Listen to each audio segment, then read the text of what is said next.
तो voter list revision को लेकर मचे संग्राम के बीच बिहार के बेगूसराय में मतदाता सूची के गहन परीक्षण में भारी गड़बड़ सामने आई है। यहां एक ही विधानसभा के एक ही बूथ से दर्जनों से ज्यादा मृतकों के नाम मतदाता सूची में पाए गए हैं। वहीं जेएमएम प्रमुख शिबू सोरेन के निधन के बाद आज राहुल गांधी की जो प्रेस कॉन्फ्रेंस होने वाली थी और बिहार में तेजस्वी के साथ उनकी होने वाली मतदाता अधिकार यात्रा फिलहाल आगे के लिए स्थगित कर दी गई है।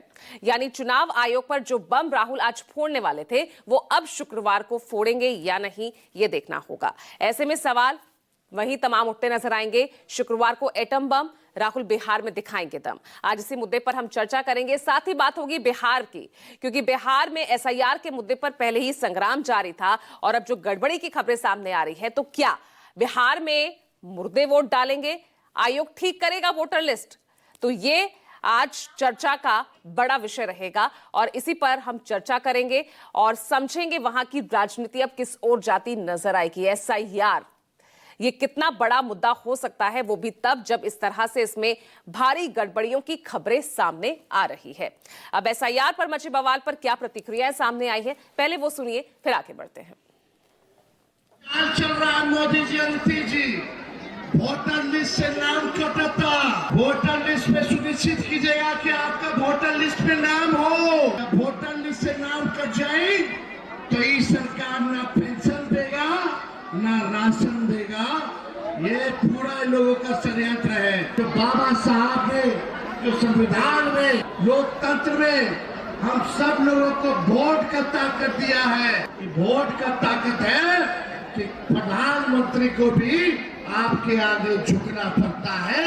वो अधिकार को ये भाजपा के लोग नीतीश जी आप लोगों से छीनना चाहते हैं। हमने इलेक्शन कमीशन से जो मांग की 65,64,000 के लगभग आपने नाम वोटर लिस्ट से अलग कर दिया, जिसका सवाल अब तक हम लोगों को आप प्राप्त है। जिनको आप मृत पाए गए, जिनको आप उस पत्ते पर नहीं पाए, इन सारी सेगमेंट में किन किन वोटरों के नाम आपने बाहर किया, उसकी विस्तृत सूची इलेक्शन कमीशन बिहार प्रदेश कांग्रेस कमेटी को मुहैया कराए। कहीं भी इलेक्शन कमीशन के वेबसाइट पर उसमें कहीं भी उनके नाम पता का जिक्र नहीं है। एसआईआर जो है,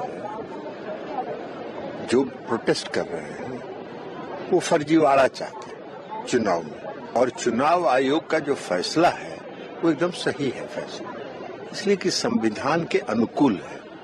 संविधान कहता है कि जो इस देश का नागरिक है वही इस देश का मतदाता होगा। आप ये चाहते हैं कि जो इस देश का मतदाता नहीं है, जो इस देश का नागरिक नहीं है, उसको भी वोटर लिस्ट में रखिए।